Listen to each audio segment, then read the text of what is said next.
Big companies and big stars are continuing to vote with their pocketbooks and take action after Georgia passed a sweeping law that restricts many voting rights. In the wake of Major League Baseball moving its All-Star game from Atlanta to Denver, Apple just pulled its movie starring Will Smith out of Georgia, and many other producers are threatening to do the same. Many large corporations, historically that have been aligned, at least in part, with the Republican Party, are also outspoken in their protests. Google, American Airlines, Dell, AT&T, just a few of the firms that have banded together to protest to this point and use their clout to oppose voting restrictions. I should note that those last few companies based in Texas, that's expected to be the next battleground as that state looks to roll back voting rights. My next guest, he just wrote a piece in the Atlantic saying that those Republican voter suppression measures could actually backfire on the grand old party. David Frum's a staff writer for the Atlantic, a former speechwriter for President George W. Bush, and he's also author of Trumpocalypse, Restoring American Democracy. David, actually, let me just start with your book, where you got half of what you were hoping for, obviously written before the election, which was Trump losing, but you had hoped that maybe out of the ashes of the election and punctuated obviously with what we saw on January 6th, that you would see a redeemed and repurposed GOP. Safe to say we haven't seen it to this point, and you even said you'd hope that there was some reforms that would come out, even with greater voting access, where we have obviously GOP going in a different direction, certainly on the state level. Yeah, I am a registered Republican. I remain in the party where I've spent most of my political career. And I think we need to restore two-party competition, not only at the federal level, but even more in so many of the states, like California and New York. So many of the most dynamic states in the country have seen a withering of two-party competition with really negative outcomes for public policy, for the solvency of the state, for finances, for law and order. But post-Trump, Republicans have doubled down on what didn't work, because I think they have some illusions about that they conned themselves. I mean, Donald Trump never won the total electoral vote. He lost the popular vote in 2016. The party got hammered in 2018, hammered again in 2020. Republicans can't see that, so they keep doing again what didn't work before. What I don't get, David, is whatever people can say about Mitch McConnell, he can count, and he's usually a few steps ahead. Impeachment was never meant to be the final forum for American justice. President Trump is still liable for everything he did while he was in office as an ordinary citizen. Unless the statute of limitations is run, still liable for everything he did while he was in office. Didn't get away with anything yet. Why would he do that if the party wouldn't follow him, or even the Senate wouldn't follow him, as evidenced by what we saw in Florida over the weekend? Are they still conflicted about their next steps? Because I would have thought McConnell wouldn't have gone where he went if he didn't know he had support in Washington. As a party shrinks, it loses its more moderate supporters. So the Republican Party that remains very much a loyal pro-Trump party. That's very visible. What isn't visible is that it's a much smaller party than it used to be. You know, where the party suffered its biggest losses in the elections of 2018, those were areas, districts that had historically been very Republican. George H.W. Bush's former district in Texas, that went Democratic. Newt Gingrich's former district in Georgia, that went Democratic. Eric Cantor's former district in Virginia. These districts that had been the heartland of the Republican Party, because so many suburban, educated, affluent voters, especially women, left over Trump. The people who remain are committed to Trump. They're just not enough to win a national election anymore. Do they, though, see what happened in the House and the shrinking Democratic majority as, Exhibit A for why they should, keep being addicted to Trump? Because, they give him the rationale for the party moving as far right as it does. And, there's enough support. They just need to get a few more seats, or maybe take a couple seats back in the Senate, and they'll get both chambers again. Or tamper with the voting mechanism, as you said in your opening package, if we can somehow just restrict it.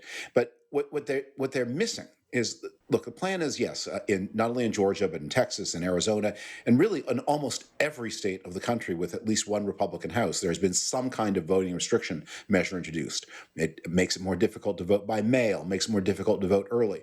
And the hope is that these measures will land, especially on ethnic minorities. But you're thinking, if you're a Republican, should start this. When you look at the 2020 election and compare it to 2016, where did Donald Trump suffer the biggest decline in his vote?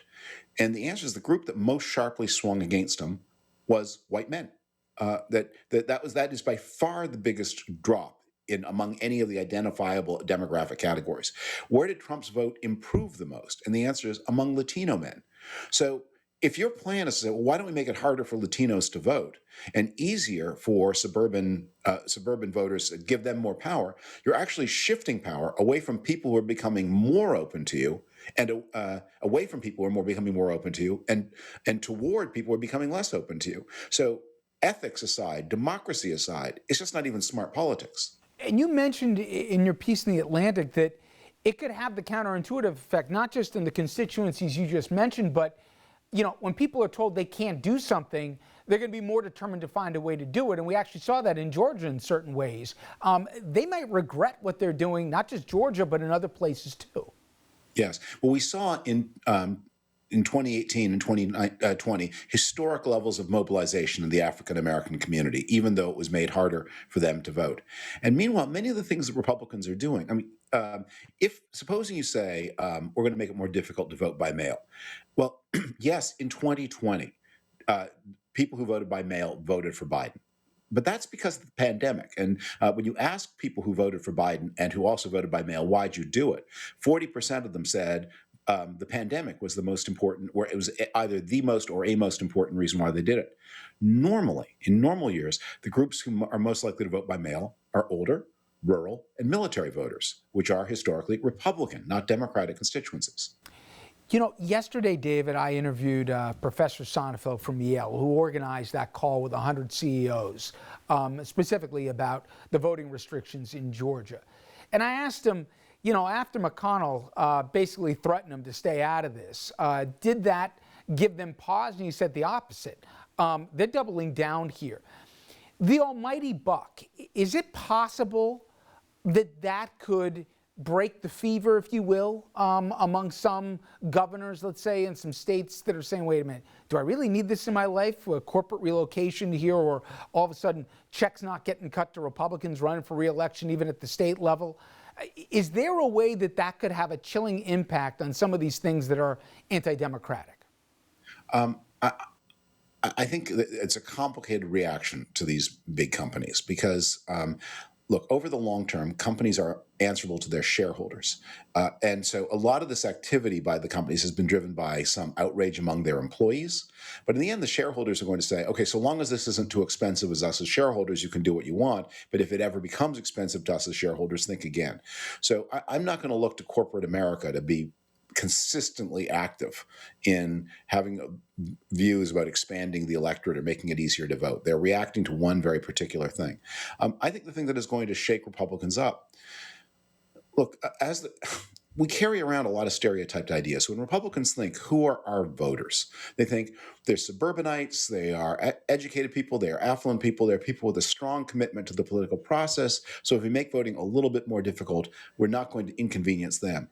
But today's Republican Party, the post-Trump Republican Party, is dependent very much on rural voters, on less educated, less affluent voters.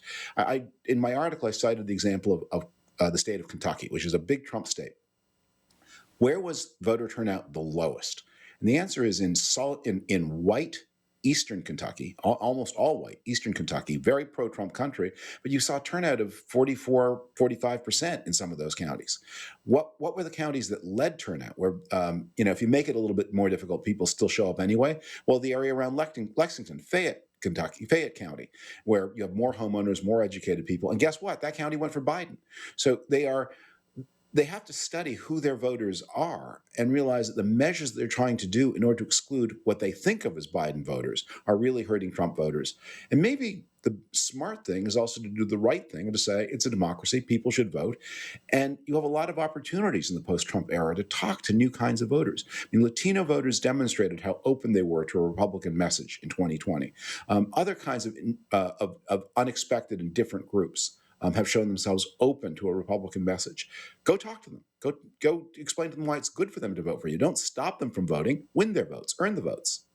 Finally, David, and I'll talk about this next segment. John Boehner is just the latest, but a former Republican says, I don't recognize my party anymore.